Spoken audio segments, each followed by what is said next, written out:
my junior year at Poway High School, I had an amazing teacher named Mr. Lewis for AP US History. His class prepared me for college more than any other class I ever took. For example, we had a huge paper due every semester called the semester event on a topic that we got to choose. For the semester event, he wanted us to learn how to use outside resources, to synthesize sources, and to think critically about the information presented without having to worry about a page limit.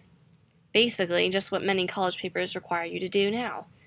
My semester event, the second semester, was 55 pages. Now, whenever I get a college paper assigned, when everyone else is just complaining about the length, I know that I can write it because I've written longer. Mr. Lewis was an incredibly inspiring person. He cared more about his students than any other teacher I've ever had. He was incredibly funny and charismatic and wanted his class to be interesting, since often the content the class covered was not.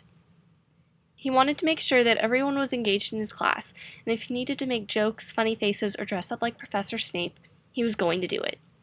He loved being a teacher, and he loved the school he taught at. He lived about an hour away from the school and would have to wake up at 4 a.m. and leave his house at 5 a.m. just to get to the school around 6.